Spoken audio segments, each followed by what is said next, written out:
is the most wanted terrorist in the world.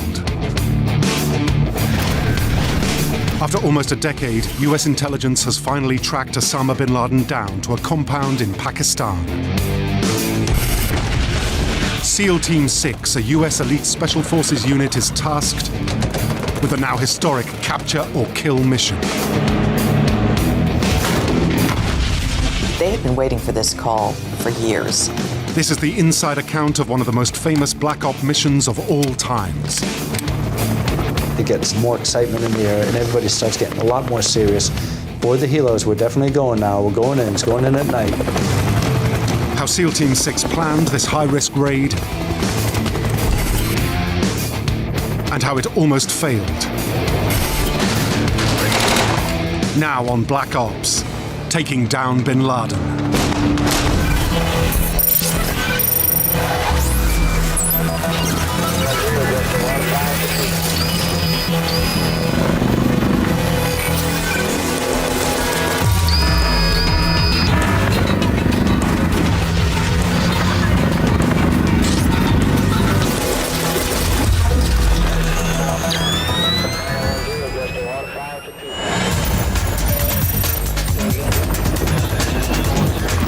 Operation Neptune Spear. 2 Black Hawk helicopters carrying a team of US Navy SEALs are approaching a compound in Abbottabad, Pakistan. They believe Osama Bin Laden is hiding there. But then, disaster. It's rare an op ever goes like it's planned. There's always something that comes up without expecting it. One of the helicopters hits a sudden draft, causing it to hit the compound wall and crash land. The town's awake, and so they're thinking any minute now we can be run down with a lot of enemy forces coming at us. The SEALs have lost the element of surprise. Every second is now critical. The Special Forces team must quickly adapt and respond to the changed situation. What you're expected to do is make a determination whether the occupants are a threat or not a threat. They blow their way into the compound. And you have to react in an instant. If they're a threat, then you engage.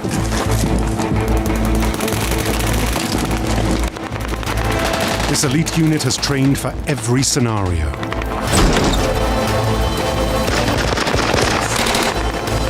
This is the last chapter in the hunt to bring Bin Laden to justice. A hunt which began more than a decade earlier.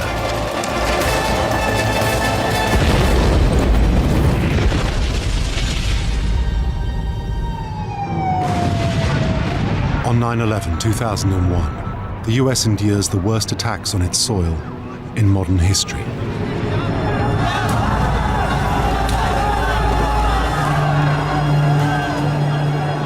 Almost 3,000 people are dead.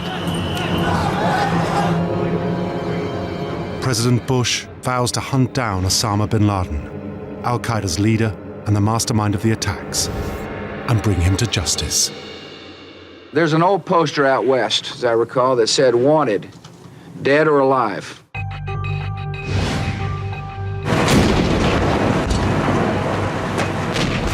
In December 2001, US forces chased Bin Laden to the caves of Tora Bora in Afghanistan, but he manages to slip away. We were always on the hunt. We were using every form of intelligence gathering, whether it was human intelligence, signals intelligence. For the next 10 years, Bin Laden manages to elude US forces. We still haven't killed or captured Osama Bin Laden and his terrorist cadre. Do you happen to know where he is? He may be dead, he may be seriously wounded, he may be in Afghanistan, he may be somewhere else. Bin Laden learns very early on that he can't trust anything electronic. He almost dies in Tora Bora in the mountains of Afghanistan from using cell phones, and so one of the first things he does is basically gets rid of anything electronic that could be traced back to him. Minimizing the use of communication technology allows Al-Qaeda's leader and his close deputies to operate under the radar. We saw his name crop up so little because very little communication. I think very few people in the organization knew where he was. Bin Laden seems to have disappeared off the face of the earth. The only clues come from videotapes he releases, taunting the US.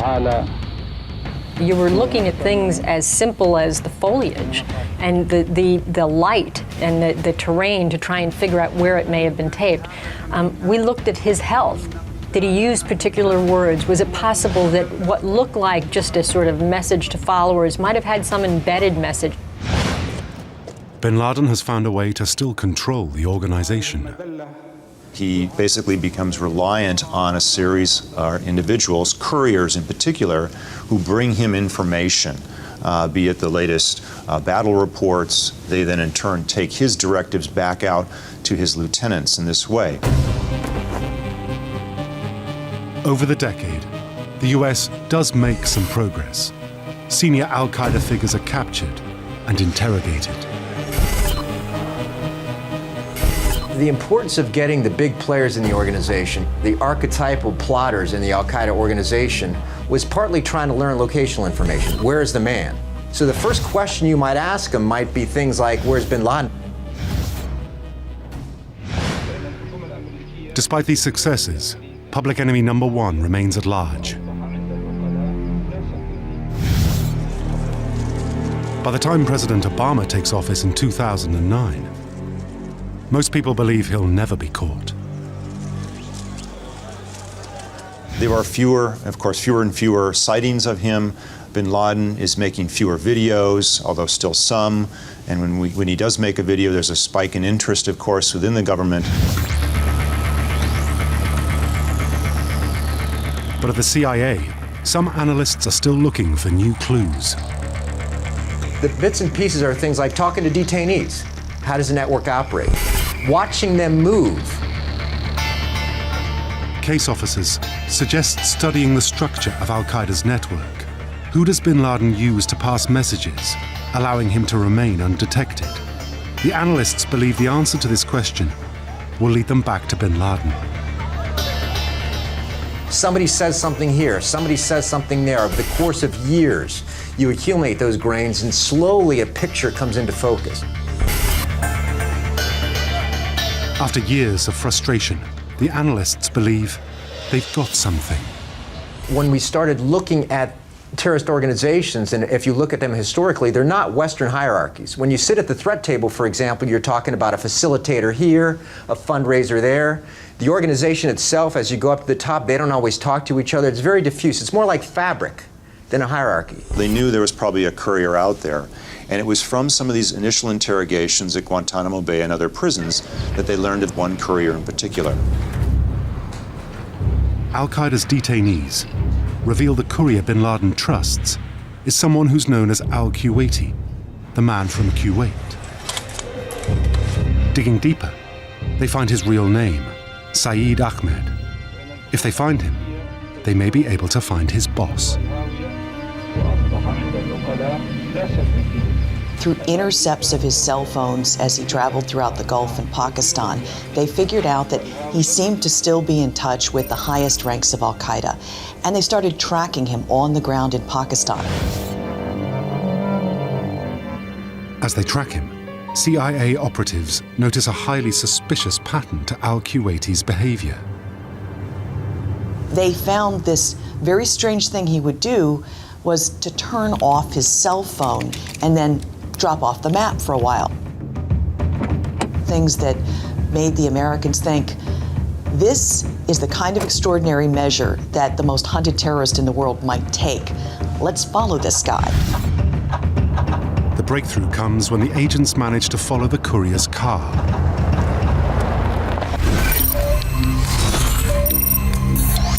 To their amazement, it is headed towards a residential compound in the outskirts of Abbottabad,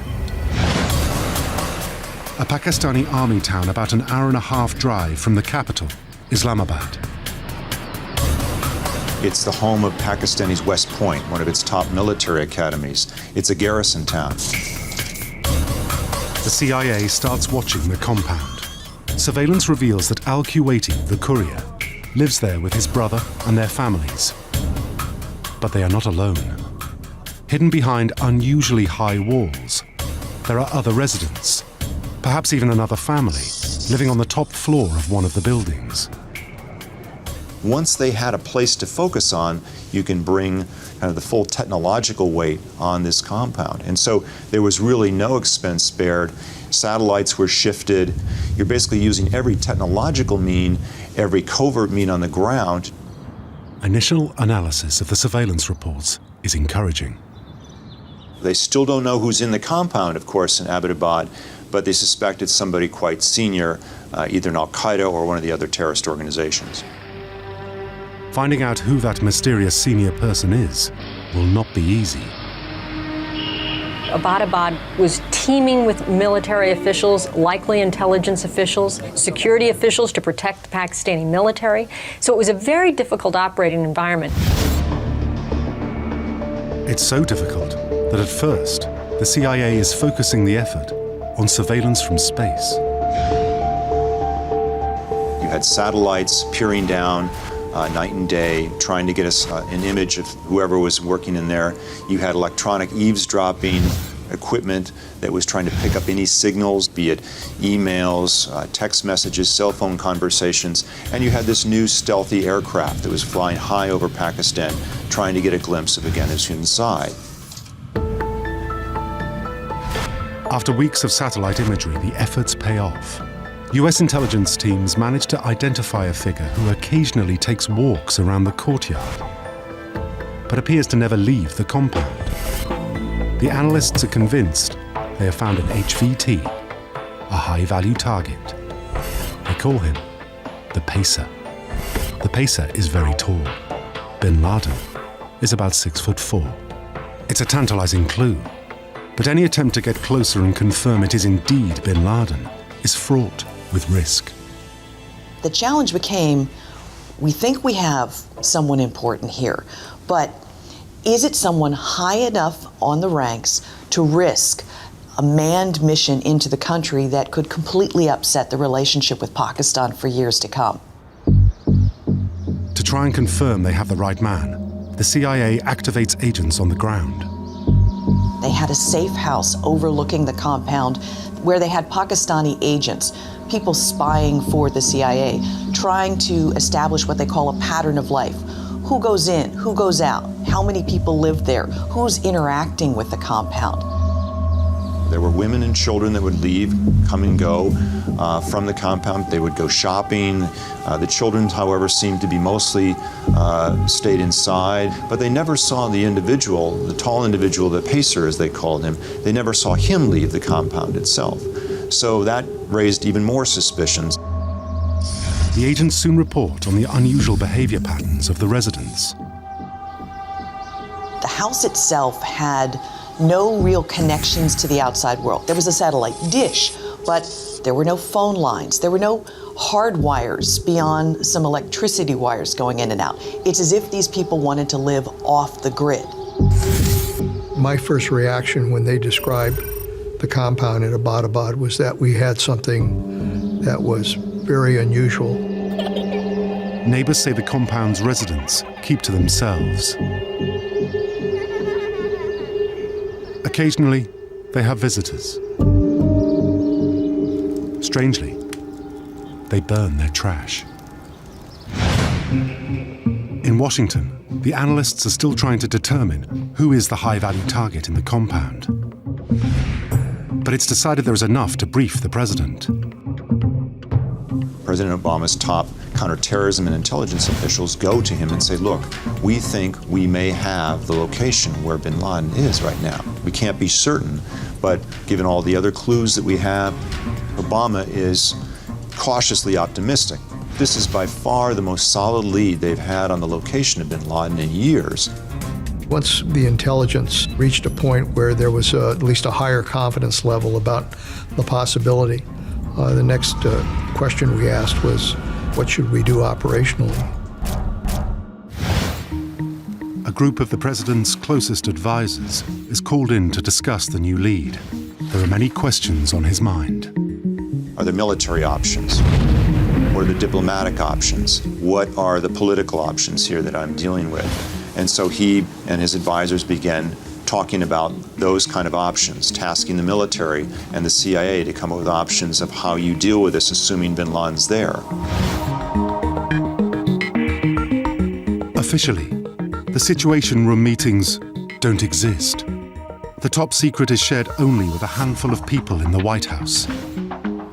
Whenever they had these meetings at the White House, they weren't even put on the daily schedules that the top national security officials get. It's just a blank space in their calendars.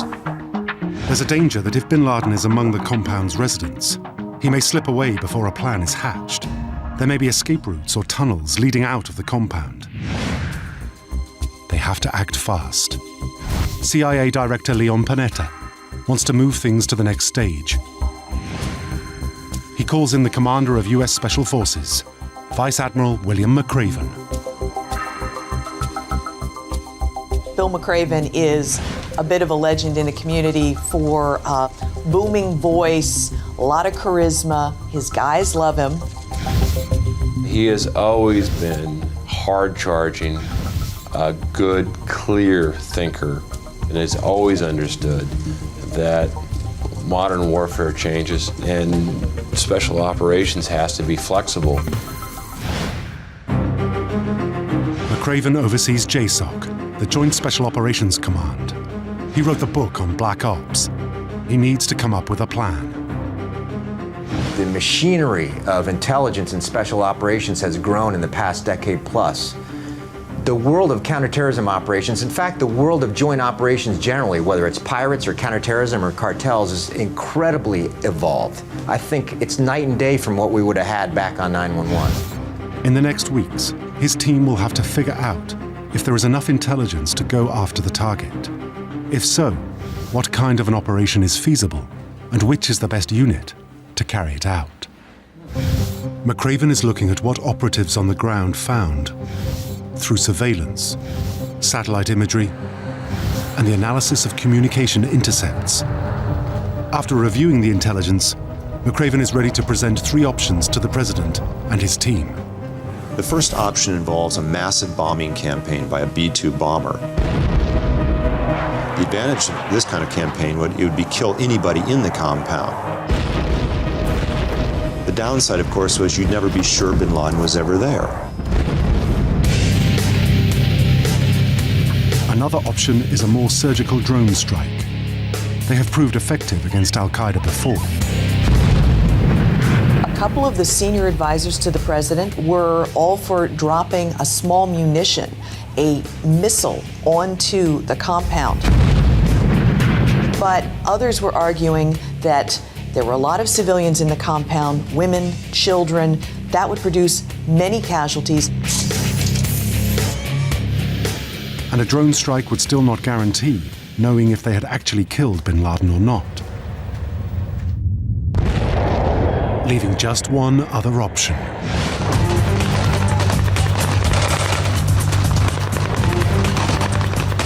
To ensure that you get the man that you're going after, you send in a commando team. This has the advantage, of course, that you can have eyes on your target. You can be guaranteed that he's killed or captured. This is a job made for an elite unit like the Navy SEALs. The public probably isn't aware of how much the CIA and the Navy SEALs have worked together on missions across the world, stopping Al-Qaeda, capturing Al-Qaeda suspects, sometimes killing them. They perfected this method of hunting a target, grabbing them, and then exploiting the scene, gathering up the evidence, taking it away. When it came time to get in the op for bin Laden, I mean, they were more than ready. They have more combat experience now than any unit in the world, and they've been fighting more than we've ever fought as a country. They've been doing a dozen raids a night next door in Afghanistan, and they've been doing it for years. So they had the skills, they were close by, and they've been hunting bin Laden for a decade. But planning an operation based on limited intelligence is risky. Even after months of concentrated efforts, there's no certainty that bin Laden is indeed in the compound. Rushing to action could needlessly cost the lives of dozens of US troops. What was the likelihood they were going to have to fight their way out? What was the likelihood of technical failure? And all of those things you've got to plan for, assess the risk against the potential gain. President Obama is facing the most momentous decision of his career. He needs to choose the best course of action. Bomb the compound from the air. Send in a black ops unit. Or maybe wait until he is sure Bin Laden is there. The priority was to ensure that you either kill or capture Osama bin Laden, and the only way you could do that was to send in a commando team to do that job. As the president considers his options, one US Special Ops team is ordered to start preparing. Hand-picked for the job. They are the best of the best. The Navy's top-secret counter-terrorism force, SEAL Team 6. Well, historically, people didn't talk about SEAL Team 6. The missions, the tactics, what they do, how they do it, it's all close-held secret. Inside the Navy, the unit is only known as Dev Group, short for Naval Special Warfare Development Group. Let's go, here's the out over here! There are 300 operators at SEAL Team 6. There's a team of a couple thousand people supporting them. Everyone from intelligence to dog handlers to the boat and helicopter folks who get them into the mission. You can't really train all the other teams to quickly deploy to the jungle, quickly deploy to the desert or the Arctic or an urban. So you have one team made up of the elite who can deploy anywhere in the world. And that team really is our nation's 911 worldwide call. Only SEAL operators with years of experience are considered for a job with the team.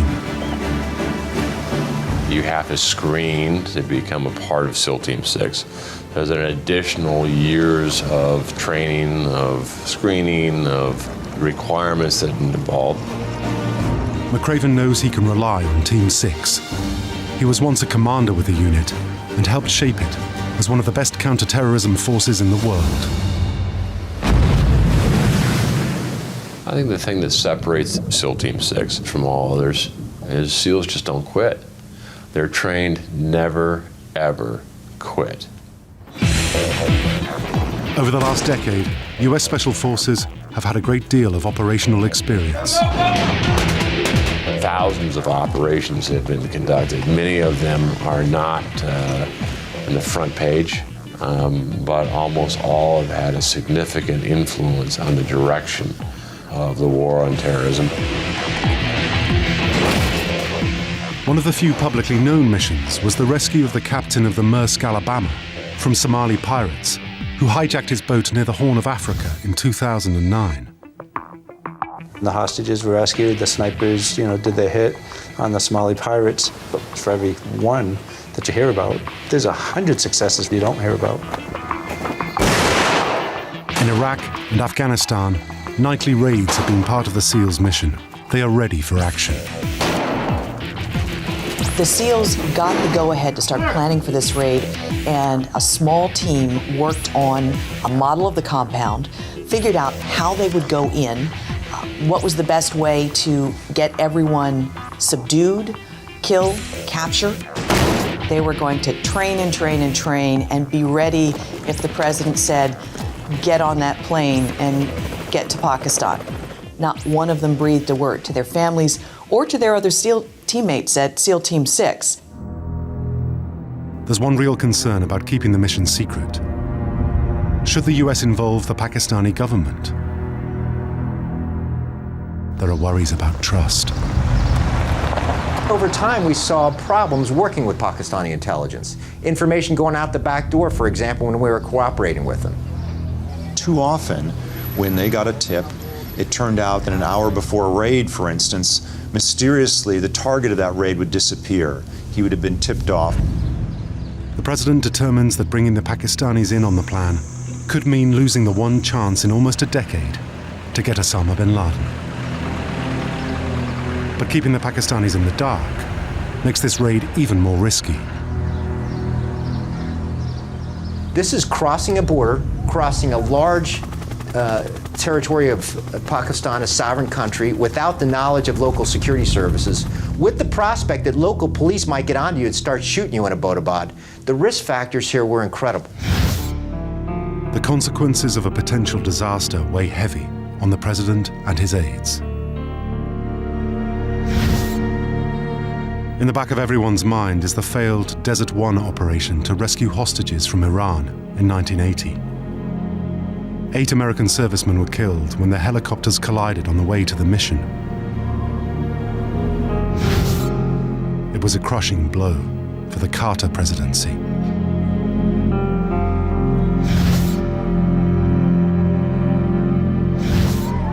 And some of those in the room with Obama are still haunted by what came to be known as Black Hawk Down, a special forces operation codenamed Gothic Serpent into Somalia in 1993. Militants shot down 2 US helicopters. At the end of the battle, 18 American soldiers were dead, their bodies mutilated and dragged through the streets of Mogadishu. These are his top advisors, people like Vice President Biden, Secretary of State Hillary Clinton, Defense Secretary Bob Gates, CIA Director Leon Panetta, and they're all giving their assessments to the president. Some are more skeptical about this than others. Joe Biden, for instance, is a little more skeptical. Gates is skeptical about sending in ground troops. He's the one individual from this group who lived through Desert One. Other intelligence officials, however, including Panetta, were much more bullish. Secretary of State Clinton, she was convinced that this was the right call to make, even though she lined up all of her doubts before saying, you know, we could be very wrong. We could end up with a bad relationship with Pakistan for a decade to come, but this is the right call to go in. It's a tough call. Whenever you're advising the president about a particular operation, it's how certain do you feel that your target's there and that you will have a good opportunity to successfully execute that mission versus what are the likely consequences or potential points of failure. To stack the odds in his favor, Obama orders additional backup. The president said, I want to be able to protect these guys and get them out. Within the White House itself, the top national security aides, the president, and others were actually devising something they called the playbook. It was a 3-ring binder about 2 inches thick, and it was all the various contingencies of what could go right, what could go wrong, things in the middle. What would happen, for instance, if this Navy SEAL team, when it got in on the ground, was engaged by Pakistani soldiers or police? What would you do then? The president wants another SEAL team ready nearby as a quick reaction force. One thing that he personally wanted to see was the option to fight their way out if they had to. They didn't want to be pinned down. And so the military went back and devised some backup plans that had additional transport helicopters ready in the chance that there might be a problem. Even now, the president still hasn't decided whether to green-light the operation. But members of SEAL Team 6 are sent to prepare in North Carolina and in the Nevada desert. An exact replica of the compound is built, especially for them to train for every potential scenario. You could have landmines, or the whole building could be a trap, and the moment you get in the compound, 4,000 pounds of explosives gets detonated. That's enough to kill the entire force. They know that they have a bunch of contingencies that they have to prepare for, and that plans don't always go according to plan. We have a saying, plan you dive, then dive you plan. From the intelligence gathered, the SEALs learn that behind the high walls securing the compound are at least 2 buildings. The mysterious residence and the courier's brother seem to be in the main one. The smaller building houses al-Kuwaiti and his family. To get to them, the SEALs would have to split into 2 groups. One will land in the courtyard and secure the perimeter, and the other will fast rope to the roof, taking the residents by surprise. Intelligence was critical. Our satellite imagery, our ground intelligence, To the degree we could, we had an understanding of at least the battlefield exterior of the compound. As the SEALs prepare, the president calls in more experts. He wants fresh eyes on the intelligence, what the pros call a red team exercise. Senior analysts are given everything that's been gathered on the case. Their job is to provide an objective assessment of the intelligence. After reviewing the material, the red team concludes the chances Bin Laden is in the compound are only 50-50. To get to 50-50 in itself, I thought was significant. That might seem like low odds for Vegas. For me as an intelligence professional, that's pretty good odds. In the last secret White House meeting, the room is still divided on the best plan of action. As they went around the table, each one of the participants basically is prefacing his or her remarks by saying, you know, Mr. President, we know this is probably the most difficult decision you're going to make. And of course, it got to be a joke as they went around because they each echo each other as if to kind of shield them from the ultimate responsibility of having to make this decision, knowing, of course, the commander-in-chief will be the one who decides whether to go or not. I think most of us would have said, the risk here is huge, and the best we could do is to say, boss, I'm going to have to ask you to take a huge risk. That said, I think I would have said, I'm not sure it's going to get any better, and now it's on your back. It's the ultimate decision for the commander-in-chief. Is he willing to risk the lives of American troops based on so much uncertainty? President Obama says he needs more time to think, but delay carries its own risk. What happens if you wait so long to have it be perfect that you lose the opportunity? The next morning, the president calls in his top advisors. He has made up his mind. Operation Neptune Spear is a go. It was the best information they were going to have. This was Bin Laden, and this was the opportunity to strike, the opportunity they'd been looking for years, and the risks were worth it. The raid is planned for the next day, Saturday, April 30th, with Sunday, May the 1st as an alternative if the weather is bad. As the SEALs prepare for the operation, the president continues with his planned commitments. The White House Correspondents' Dinner is scheduled for Saturday night. The president always attends it. This is an annual event here in Washington where the president shows up in a black tie. He's usually he's expected to give a funny speech. All right, everybody, please have a seat. To make sure the operation remains a secret, everyone has to act as if it's business as usual. The White House advisors really debated, do we pretend that the president is sick? Do we want him making jokes from the podium, which is the point of that particular dinner, just as the raiders are hitting the compound? What if the helicopters go down? What if you have another Black Hawk Down situation where you lose a whole team? At the last minute, forecast for cloudy weather delays the mission by 24 hours.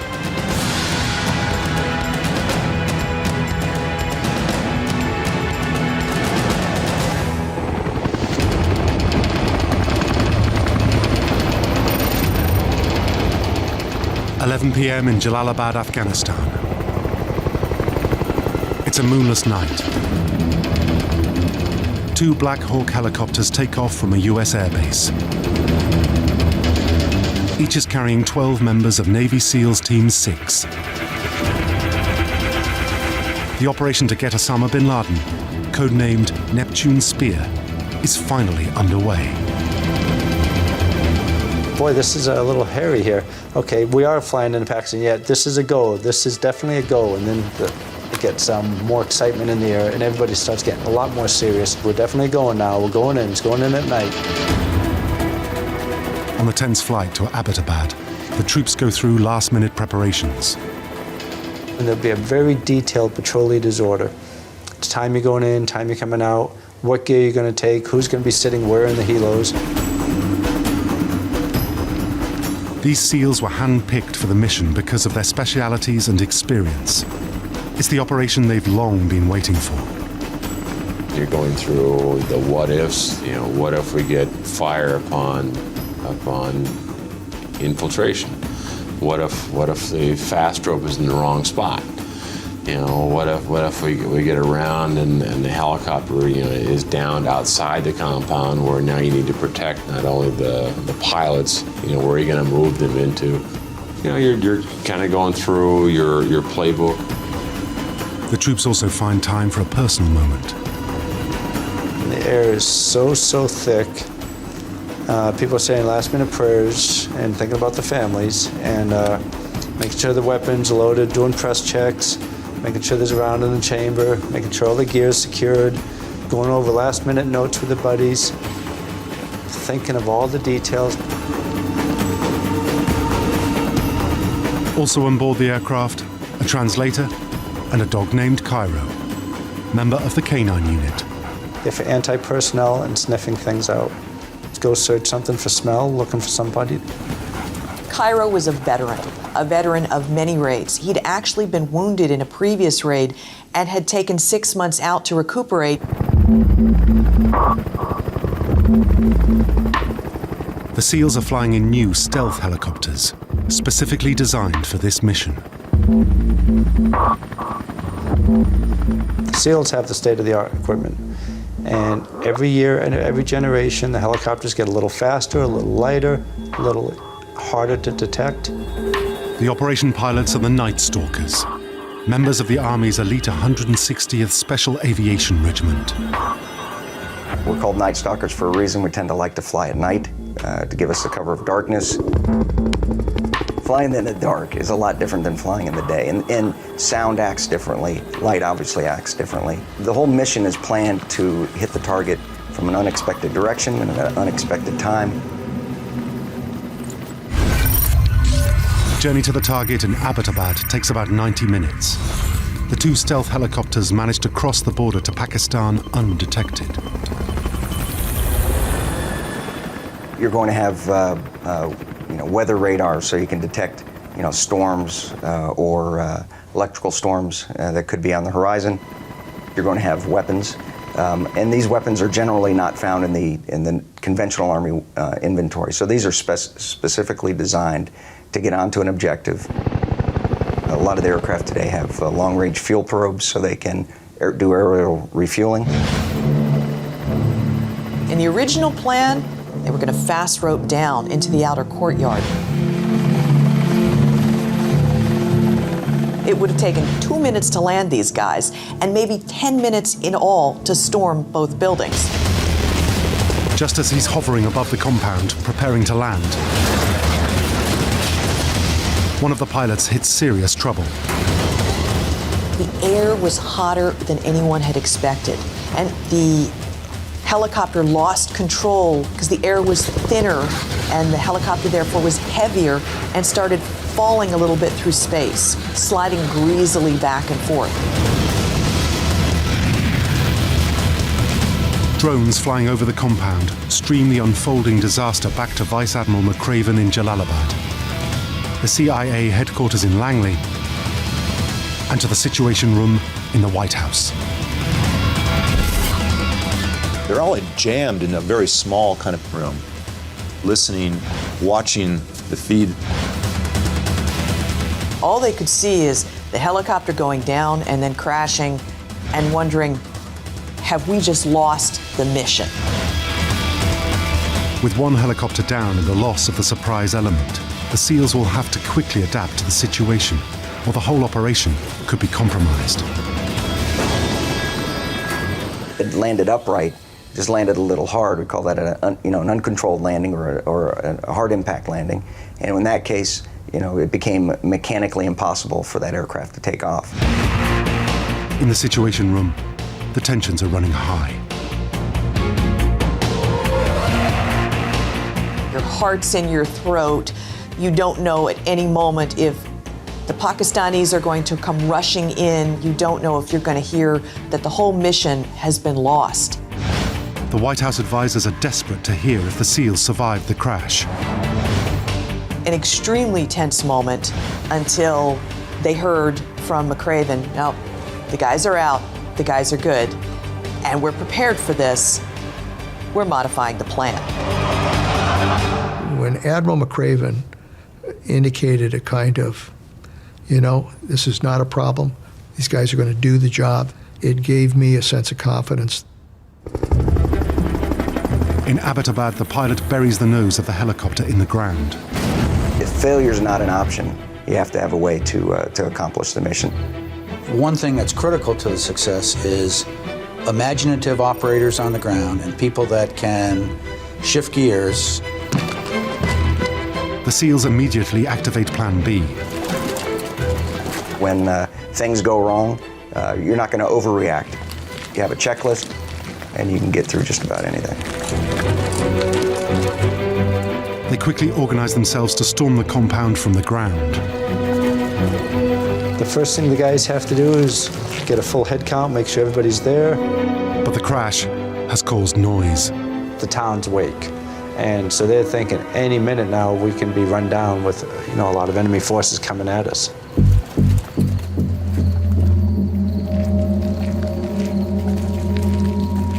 Fearing they've lost the element of surprise, they know every second is now critical. And once you're at the door's got to be breached. As soon as the door's breached, people are in, left, right, left, right, left, right, and then you make movement. The SEALs make it to the courtyard. Now they must get to the main building where they think Bin Laden may be.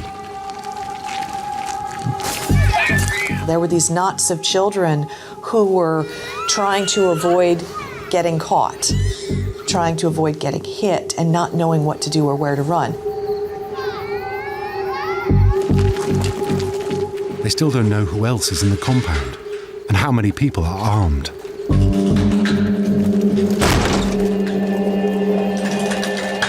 And they're just moving, going through danger areas, moving, checking stairways, clearing so people go up stairways.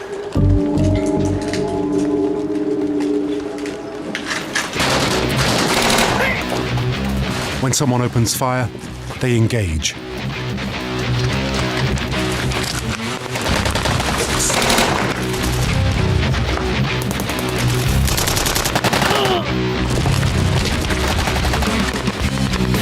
With still no sign of Bin Laden, the SEALs move to clear the next building.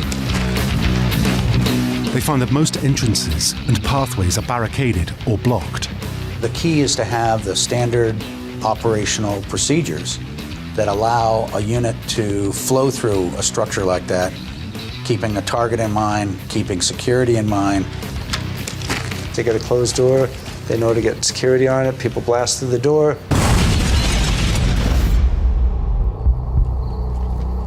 From his headquarters in Langley, CIA Director Leon Panetta is narrating the action for the president. We had heard that shots had been fired. We really weren't quite sure what was happening. It was a good 15 or 20 minutes of silence in the sense of what exactly was going on. They are inside the main building. The young man they've just shot matches the description of Bin Laden's son. They advance up the stairs leading to the top floor. Osama Bin Laden pokes his head around the doorway. One of the first SEALs in the line knows that's Bin Laden. The operational signal for sighting their target is sent to the command, Geronimo. The signals were set out by alphabet, A, B, C, D. G was securing Osama Bin Laden, G for Geronimo.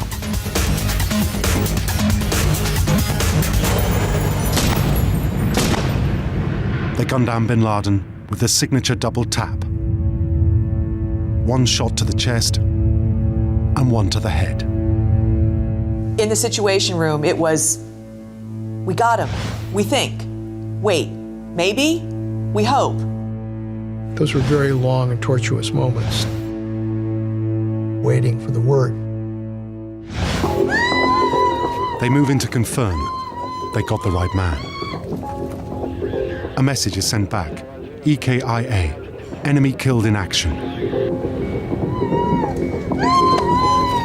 One of them pushes Bin Laden's widows out of the way. He has to assume they may be wearing suicide vests. One of the women is bleeding from gunfire ricochets.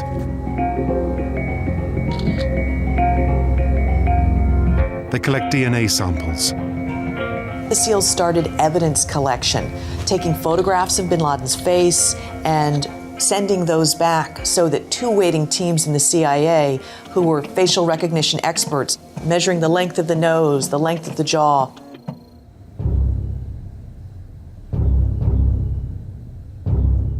The operation is not complete. Bin Laden was running Al-Qaeda from the compound. The evidence he left behind could be used to prevent future attacks.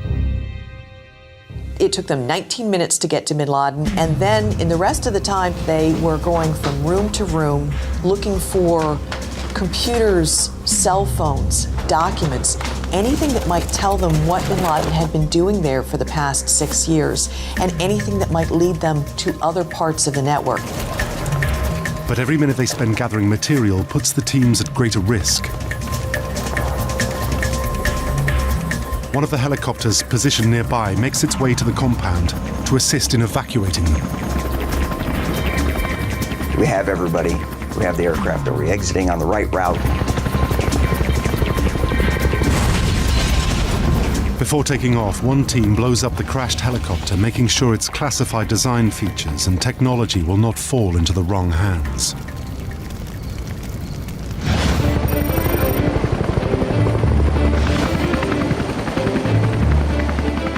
In the early morning hours, the SEAL teams finally make it back to Jalalabad. Before being taken away, Al-Qaeda's leader is identified with almost 100% certainty.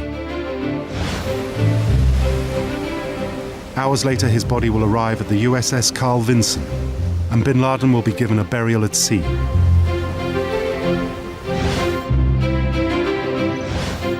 The White House team is getting ready to announce the news to the world. America's #1 most wanted terrorist is dead. When the helicopters got back over the border into Afghanistan, and it dawned on the people inside the Situation Room and the top CIA officials that they've done it. Looks like we've got bin Laden and all the SEALs and all the team supporting them is safely out. That's when people quietly started popping the champagne bottles.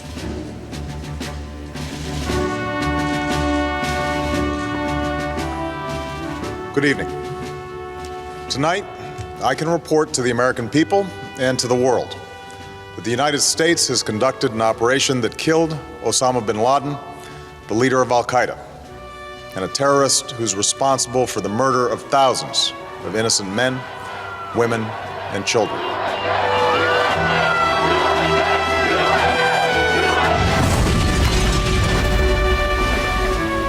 When President Obama goes to congratulate the SEALs who took part in the mission a few days later, the question of the identity of the SEAL who shot bin Laden comes up. They collectively answer, "We all did, sir." The team then hands the president an American flag with an inscription saying, "Operation Neptune Spear, May 1st, 2011, for God and country, Geronimo."